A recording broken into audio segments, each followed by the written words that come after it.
Juan Manuel Bautista de Agrocer Speak está con nosotros para charlar un poquito del mercado del cerdo. ¿Cómo te va, Juan Manuel? Buen día, bienvenido.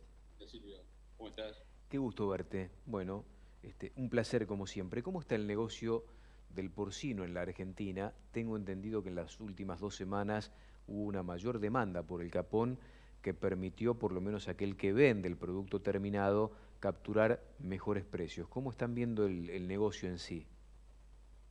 Sí, como decís, en las últimas 2 semanas, después de Semana Santa, sobre todo, creció un poquito el precio, que el productor lo venía esperando, porque estaba muy retrasado.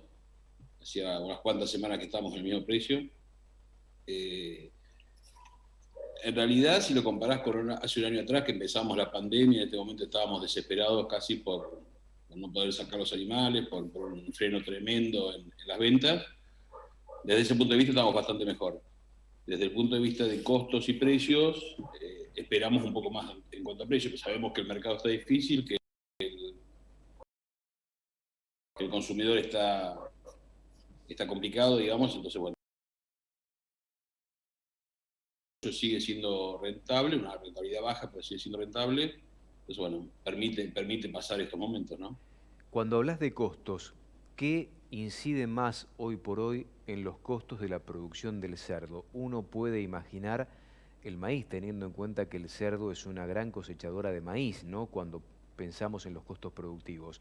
Pero quizá hay otros que uno no dimensiona y que tienen tanta o más relevancia que el cereal. No, en el costo de producción de un cerdo que está entre el 65 y 70% de la nutrición, ahí te impacta sin ninguna duda los precios de los cereales, de la soja, y además lo que son las vitaminas y minerales que están en valor dólar, entonces también teniendo una suba que aunque sea parcial o chica, digamos, se quiere semanalmente el dólar, eso impacta un poco más. De cualquier manera, te digo, el negocio para un productor que esté ordenado, que esté digamos, con números razonables e interesantes de producción, hoy tiene un margen y eso es interesante, es decir, siempre trabajar con margen obviamente es lo que te permite seguir creciendo. Y a Sí, pesar de todo, perdón, y a pesar de todo, de que la situación por ahí no es la vía que debería ser, pero bueno, estamos inmersos en una situación complicada, digamos, por pandemia todavía, por incertidumbre, por gente que no sabe para dónde va a salir, y una economía que tampoco está tan clara. A pesar de todo, lo que hace es una encuesta sobre crecimiento y la gente, a pesar de todo, quiere seguir creciendo. Es decir, el productor va a seguir invirtiendo en distintas medidas, en distintas dimensiones, pero el productor apunta a seguir creciendo, ¿no? Lo que eso habla muy bien de la producción y a pesar, insisto, a pesar de vivir momentos de incertidumbre, como estamos todos inmersos, no solamente en la producción de cerdos, el productor busca seguir creciendo y mejorando, ¿no? ¿creciendo en qué tipo de infraestructura? Porque se puede crecer de distintas formas, hay distintas formas, distintas maneras de producir porcino, no solo en la Argentina, sino en el resto del mundo, pero también eso conlleva pensar en distinto tipo de eficacia productiva y por lo tanto en diferentes niveles de rentabilidad. Hoy por hoy, ¿dónde se apuntan las inversiones cuando uno piensa crecer en la actividad del cerdo, Juan Manuel? Mira, Silvio, generalmente el productor tiende a ser más eficiente, como decís vos, a tratar de bajar costos siendo eficiente, y lo que está haciendo es invirtiendo, en algunos casos en tecnología, productores más chicos que están encerrando más a sus animales, pasando a sistemas más intensivos, los productores más grandes duplicando o creciendo en el tamaño de sus granjas, pero sobre todo apuntando a eso. Si hoy el negocio del cerdo se hace cada vez más eficiente, cada vez hay más cuestiones de manejo y instalaciones que te ayudan a que ese negocio sea más rentable, o sea más predecible, si se quiere, en el tiempo, Ujú. y todo el mundo está apuntando a eso, ¿no? Y el productor argentino eso lo está logrando, lo hemos hablado con vos varias veces, en algún momento nosotros nos íbamos a capacitar afuera, y hoy en día, si bien está difícil el tema de los viajes, somos referentes en países líderes como Estados Unidos o Brasil, donde intercambiamos información de los resultados nuestros, ¿no? Y la gente se sorprende de los niveles alcanzados por la producción argentina. ¿Cuál es el costo hoy de producir un kilo de cerdo en confinamiento, Juan Manuel?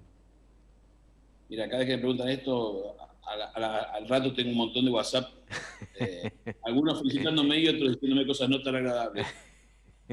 El tema varía mucho, volviendo a lo mismo, varía mucho. Una granja muy intensiva, donde tiene sus números muy acotados, muy ordenados, donde tiene un nivel de producción interesante. Vos pensás que hay granjas que producen 4.000 kilos de capón por madre instalada, y hay granjas que producen por ahí las más chiquitas o las con la de menos tecnología, 1.800, 2.000 kilos. Entonces, obviamente hay una diferencia enorme en el costo de producción de uno y de otro.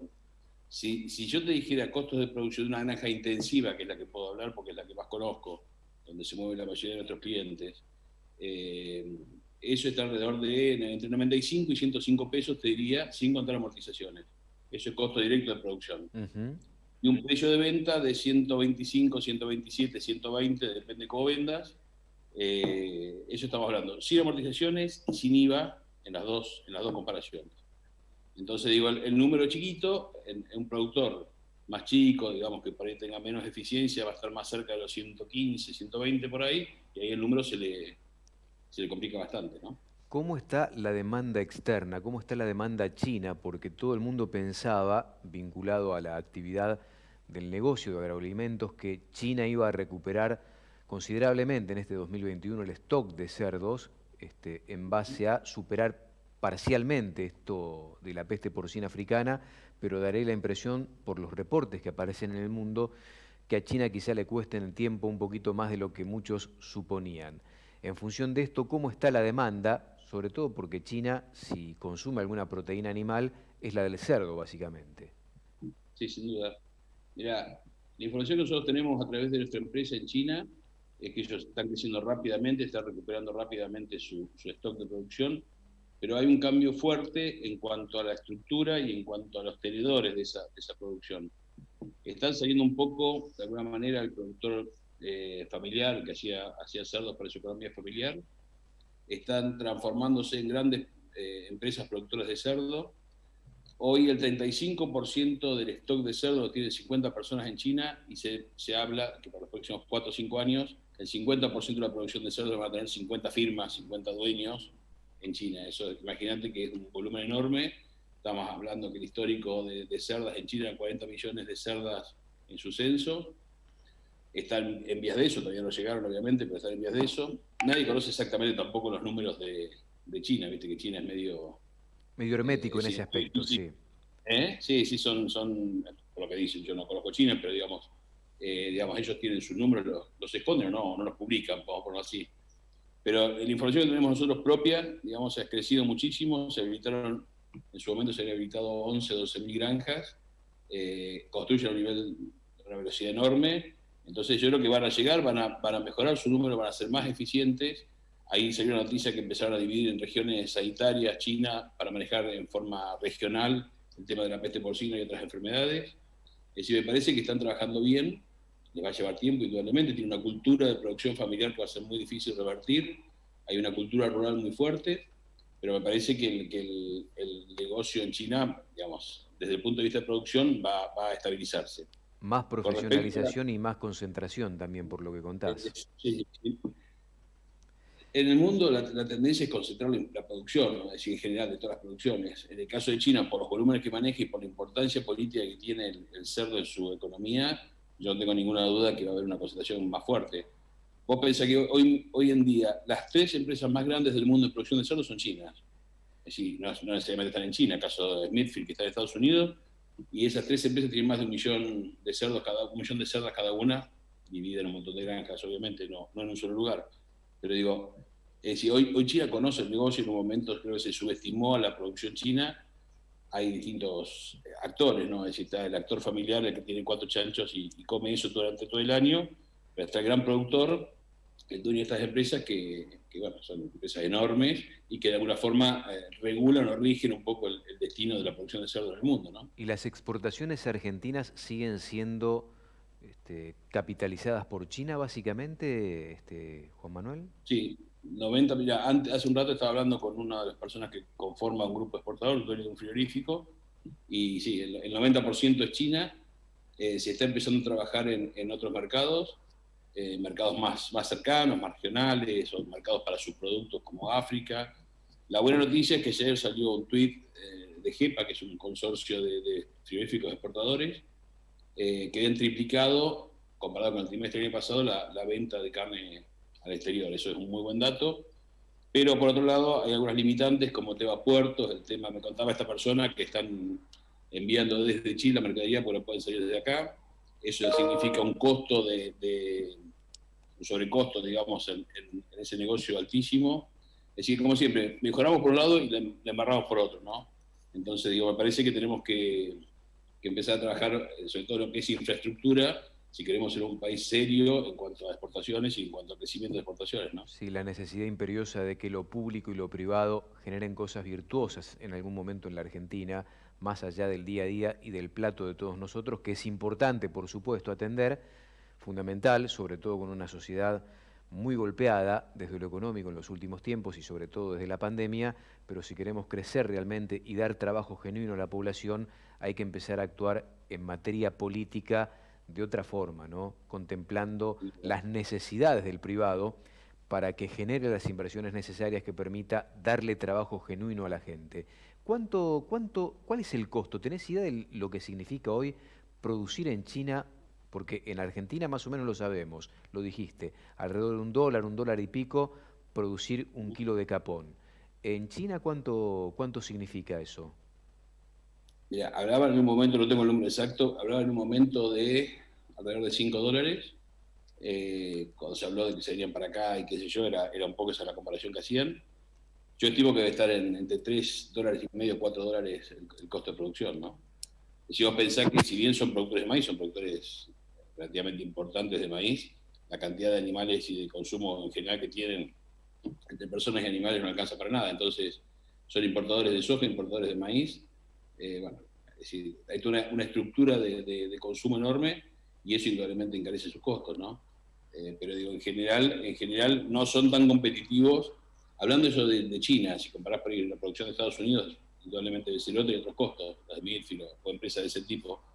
Pero si comparás China, son bastante más caros y por otro lado son mucho menos eficientes que nosotros. Es decir, Por- la producción de China en su momento era mucho menor en kilos producidos por madre que la nuestra, ¿no? Entonces eso impactaba en el costo. Estás hablando de que China, como mínimo, tiene un costo 3 veces superior a lo que significa producir cerdo en la Argentina, con lo cual te deja la posibilidad, más allá de que China recupere su stock, de que Argentina siga siendo competitiva para seguir abasteciendo, bueno, parcialmente, de volumen pobre ese mercado, porque Argentina tampoco tiene tanto como para vender al mundo, ¿no?